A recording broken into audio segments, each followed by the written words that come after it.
Hello friends. सुबह सुबह आपके घर में या आपके ऑफिस में दस्तक होती है, ठक ठक, और आपको पता चलता है कि आपके घर या ऑफिस में इनकम टैक्स की रेड पड़ गई है। अब इनकम टैक्स की रेड पड़ चुकी है, अब आप क्या करेंगे? यहाँ पर कुछ लोग बहुत सी गलतियां करते हैं और उनका सब कुछ बर्बाद हो जाता है। रेड क्यों पड़ती है, इसमें क्या क्या होता है, हमारे राइट्स क्या है, ऑफिसर क्या कर सकता है, क्या सीज कर सकता है। वीडियो थोड़ा लंबा होने वाला है बट बहुत इंटरेस्टिंग होने वाला है। वीडियो को एंड तक जरूर देखिएगा। हम लोग डिटेल में इनकम टैक्स रेट को आज डिस्कस करने वाले हैं। अच्छा सर, सेक्शन 132 ये हमें बताता है सर्च एंड सीजर के बारे में। सर्च करना और कुछ भी डाउट हो तो उसको सीज करना, ये सारी चीजें इनकम टैक्स रेट से रिलेटेड होती है सेक्शन 132 में। सबसे पहले हम जानते हैं कि रेट पड़ती क्यों है।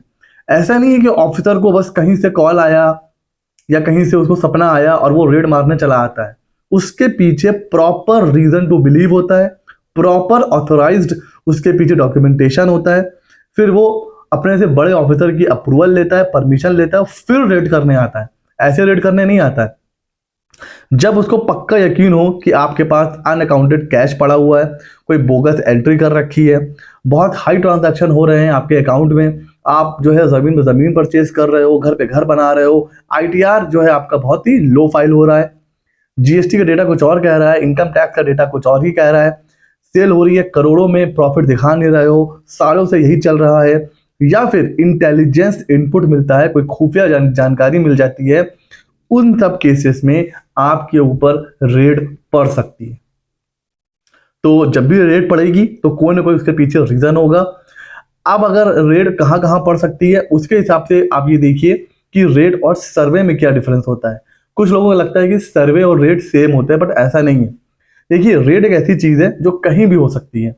आपके हाउस, आपका घर, आपका ऑफिस, आपके ब्रांच ऑफिस, कुछ भी, कहीं पर भी जो जो प्लेसेस आपसे रिलेटेड है, रेड कहीं भी हो सकती है।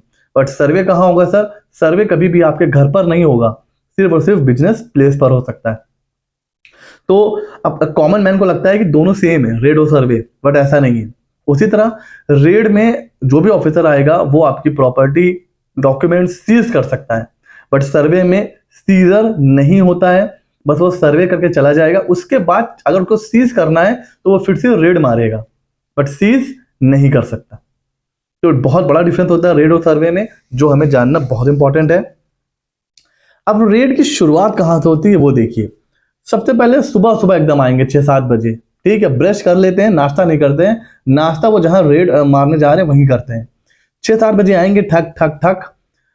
6 से 15 ऑफिसर होंगे, ज्यादा भी हो सकते हैं, मतलब जैसा सामने वाला बंदा है, जितना बड़ा प्रेमिसेस सर्च करना है वो सारी चीजें।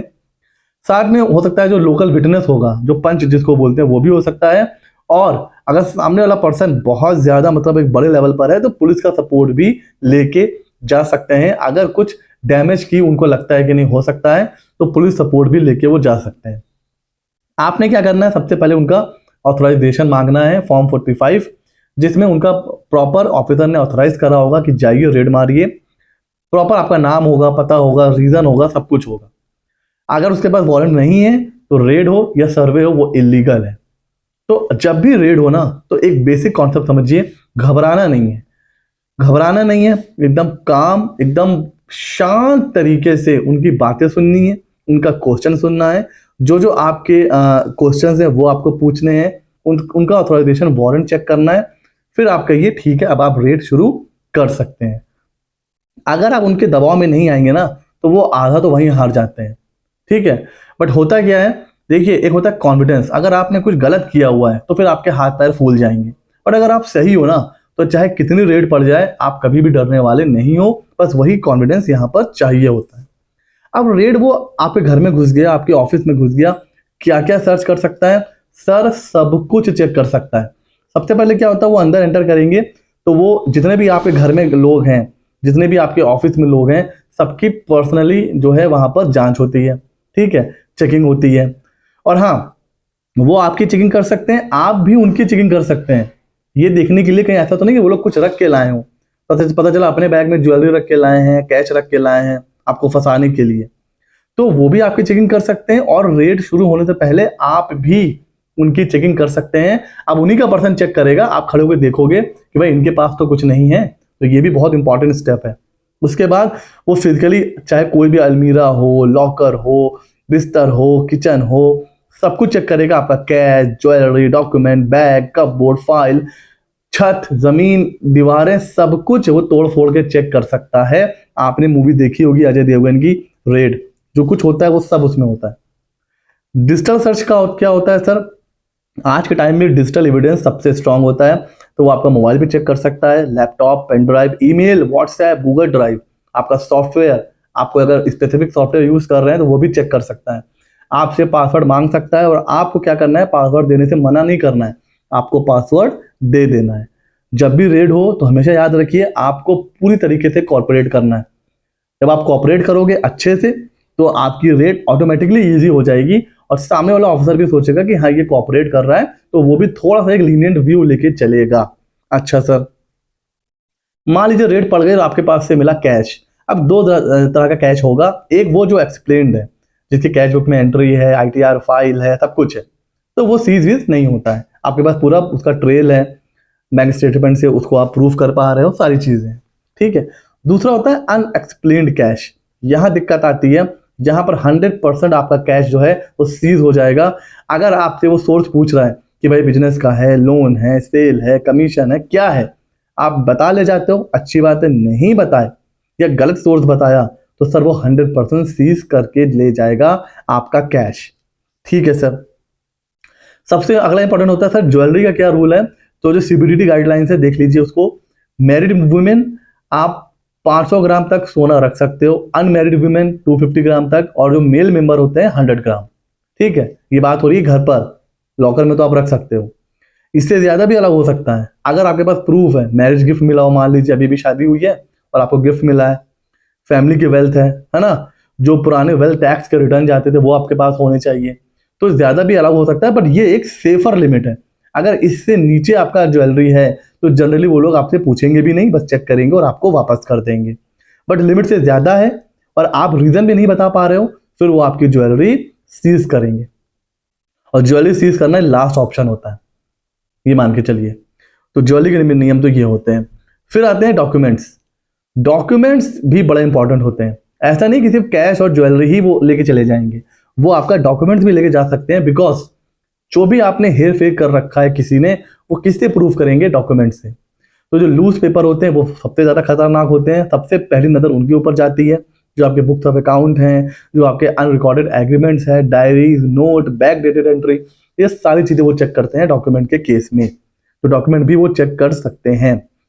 फिर क्या होगा, रेट चलती रहेगी, वो बीच बीच में आपसे आपका स्टेटमेंट भी रिकॉर्ड करवाएंगे। अब यहाँ पर क्या करना है, वो लोग क्या करते हैं, ऐसा माहौल बना देते हैं, ऐसा प्रेशर क्रिएट करते हैं, उसके बाद स्टेटमेंट रिकॉर्ड कराते हैं कि आप जो आपने नहीं भी किया हुआ होता है ना, वो भी आप एक्सेप्ट कर लेते हो।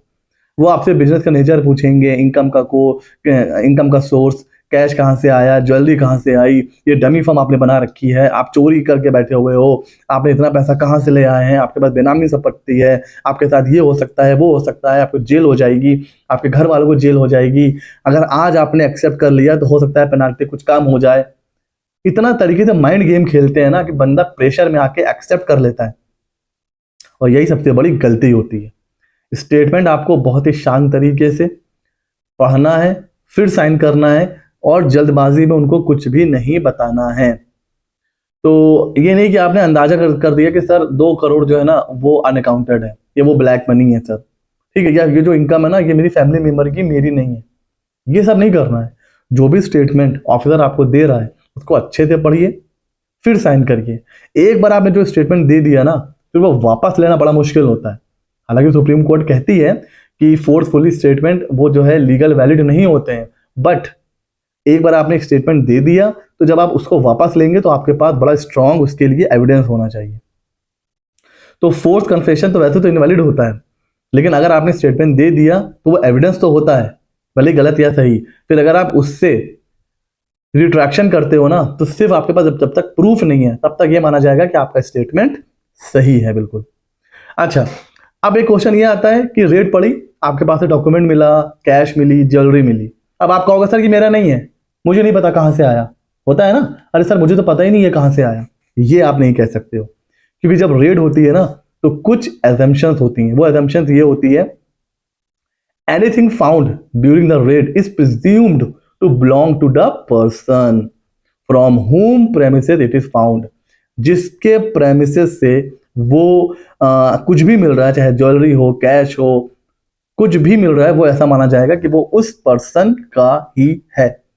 कैश मिला माना जाएगा ओनर का है, कोई कैश बुक है, कैश विड्रॉल का प्रूफ है, तो माना जाएगा कि वो ओनर का ही है। प्रूफ नहीं है तो उस कैश को अनएक्सप्लेन्ड मान लिया जाएगा। घर या ऑफिस, ऑफिस से भी कुछ कैश मिलेगा, आप ही का माना जाएगा जिसके ऊपर रेड चल रही है। कोई ज्वेलरी मिली, आप ये नहीं कह सकते हो सर ज्वेलरी मेरी नहीं है, ज्वेलरी जिसके पोजीशन से मिल रही है उसी की मानी जाएगी। लूज पेपर है, ठीक है, क्या माना जाएगा, आप ही का है। उसके ऊपर साइन है, माना जाएगा आप ही का है। आप चाहे कितना कहो कि सर मेरा साइन नहीं है, यहां पर आप एक्सेप्ट करना ही पड़ेगा, बिकॉज रूल ये कहता है कि जो कुछ आपके पोजीशन में मिल रहा है प्राइमा फेसी माना जाएगा आप ही का है। तो यहां पर लोग बहुत बहुत बड़ी गलती करते हैं, कैश मिलता जाता है वो कहते हैं सर हमारा है ही नहीं, हमारा है ही नहीं। आपको क्या करना है, साइलेंस, ना एक्सेप्ट करिए ना रिजेक्ट करिए, आप बस ये कह सकते हो डोंट नो, या आप कुछ भी मत बोलिए। आप ये मत बोलिए कि मेरा है या मेरा नहीं है, बिकॉज दोनों, आप ये बोलोगे मेरा है तब तो बात ही खत्म हो गई, और अब मेरा नहीं है तो ये लॉ कहता है कि नहीं, ये माना जाएगा कि आप ही का है। तो आपने यहाँ पर बहुत ही धैर्य के साथ फेस करना है ऑफिसर को। कोई डिजिटल डेटा मिल जाएगा जैसे मोबाइल, लैपटॉप, ईमेल, व्हाट्सएप, ठीक है, तो कैसे माना जाएगा, जिसका अकाउंट है ना, जिसका लैपटॉप है उसी का माना जाएगा। यहां तक कि कोई क्लाइंट का और रिलेटिव का डेटा है ना, वो भी ऐसा माना जाएगा आप ही का है, आपके पास से मिला है तो आप ही का माना जाएगा। हाँ, बाद में आप उसको एक्सप्लेन करते रहो, बट माना वो आप ही का जाएगा। अच्छा, बैंक लॉकर में क्या होता है, अगर लॉकर में कुछ मिला आपके तो किसका माना जाएगा, लॉकर होल्डर का। अगर जॉइंट लॉकर है तो जो फर्स्ट होल्डर होता है ना, जो प्राइमरी होल्डर होता है उसका माना जाएगा। फिर आप बाद में उसको एक्सप्लेन करते रहो, बाद में अगर आपने एक्सप्लेन कर दिया ठीक है, पहले तो वो आप ही का माना जाएगा। तो बर्डन ऑफ प्रूफ किसके ऊपर आएगा, यहाँ पर एसएससी के ऊपर। आपके पास से कुछ भी मिलेगा, डिपार्टमेंट कहेगा आपका है, अब ये आपको प्रूफ करना है कि मेरा नहीं है, डिपार्टमेंट प्रूफ नहीं करेगा। कौन कौन से डॉक्यूमेंट्स यहाँ पर, कौन कौन से सेक्शंस लग सकते हैं, तो कैश के लिए 69A लग सकता है सर, ज्वेलरी इन्वेस्टमेंट के लिए 69B लग सकता है, और डॉक्यूमेंट्स के लिए 132(4)A लग सकता है। अच्छा सर, अब क्या कर सकता है सीए, यहाँ पर जो आपको एडवाइस दे सकता है तो वो ये कर सकता है कि आप जो है ना बहुत ज्यादा एक्सेस कैश घर में मत रखिए। ज्वेलरी जो है उसको सेग्रीगेट करिए, कौन सी आपकी है, कौन सा आपका वाइफ, आपके मदर, फादर, किसका, उसको अलग अलग रखिए, अलग अलग लॉकर में रखिए। क्लाइंट के डॉक्यूमेंट्स अलग अलग रखिए, ऐसा ना हो कि आपका भी वहीं रखा हुआ है, क्लाइंट के भी रखा हुआ है, सब एकदम एक ही में मिला जुला, नो, अलग अलग लेबल करके अलग अलग रखिए। और डिसिप्लिन मेंटेन करिए, जो भी आपके पास हो वो इधर पूछे और तुरंत आपके पास उसका आंसर होना चाहिए, उससे कॉन्फिडेंस ये आता है कि नहीं बंदा एकदम सही है। अच्छा, लास्ट में होता है पंचनामा, आपने सुना होगा पंचनामा फाइल हो गया। पंचनामा क्या होता है, पूरी रेट का लेखा जोखा होता है, एंटर करा, इनसे बात हुई, ये पूछा, ये किया, इन्होंने ये कहा, ये मिला, कैश मिला, ज्वेलरी मिली, 11 बजे ये मिला, 2 बजे ये मिला, इन्होंने ये बोला, हमने ये बोला, इन्होंने एक्सेप्ट करा, सब कुछ लिखा होता है, क्योंकि ये फाइनल डॉक्यूमेंट होता है। जो जो सीज करके ले जा रहे हैं उसकी लिस्ट होती है, इसको ध्यान से पढ़िए। ऐसा ना हो सीज करके ले जा रहे हैं 10 करोड़, लिखा है 5 ही करोड़, 5 करोड़ गया आपके हाथ से, है ना। तो ये सारी चीजें होती हैं। रेड हुई, ऑफिसर चला गया, अब आपको लग रहा है अब क्या होगा, चलो ठीक है, ठीक नहीं है सर। रेड होने के बाद सबसे पहला होता है आपके पास नोटिस आता है 153A का, ये आपके ऊपर आता है 153C का। अगर आपके डॉक्यूमेंट किसी और के पास से मिले हैं तो 153C का भी आ जाता है, और पिछले 6 असेसमेंट ईयर का केस रीओपन हो जाता है, 148 की नोटिस आ जाती है। पिछले 6 साल का केस ओपन हो जाए, पूरे 6 साल की नोटिस आ जाएगी, उसका रिप्लाई करिए, रेट तो अलग चलेगा और 6 साल का केस ऑटोमेटिक रीओपन हो जाएगा। और क्या क्या हो सकता है sir, addition plus penalty plus prosecution. Penalty कितना सर, 60% तक की पेनाल्टी लग सकती है। सीरियस केस में आपको जेल भी हो सकती है, हालांकि जनरली इनकम टैक्स रेड में जेल नहीं होती है। कब हो सकती है, जब प्रूफ हो जाए कि आपका ब्लैक मनी है, बेनामी संपत्ति है, या फिर मनी लॉन्ड्रिंग। अगर ईडी वाले आ गए फिर तो वो आपको उठा के ले जाएंगे आपको पता ही है, लोग एक बार ईडी आ गई तो बस आपकी आधी जिंदगी जेल में कट जाएगी। तो ये इन सब के केसेस में आपको जेल हो सकती है। तो अगर मैं गोल्डन एडवाइस करूं तो ये है कि silence is the biggest power या वेपन। आपसे वो कुछ भी पूछ रहा है, कुछ भी हो रहा है, आपको हड़बड़ाना नहीं है, जल्दबाजी नहीं दिखाना है, घबराना नहीं है, काम हो करके साइलेंस। वो जो कुछ भी पूछ रहा है ना, जरूरी नहीं कि आपको उस समय वहां पर आंसर करना है। आप कह सकते हो आई विल आंसर लेटर, या मैं अपने सीए लॉयर से पूछने के बाद कह सकता हूं, अभी मुझे इसके बारे में कुछ नहीं करना है। आपको जो करना है करो। एट द लास्ट भाई ऑफिसर के पास क्या पावर है? बहुत ज्यादा आप सीज करके ले जाओगे तो ले जाओ, मैं बाद में आपको बताऊंगा कि क्या है और क्या नहीं है, अभी मैं कुछ नहीं कह सकता। तो साइलेंस बहुत बड़ा पावर है, उसको हथियार की तरह यूज करिए। डॉक्यूमेंटेशन सही से रखिए। अपने सीए को इमीडिएट आप सूचना दे सकते हैं कि भाई रेड पड़ चुकी है।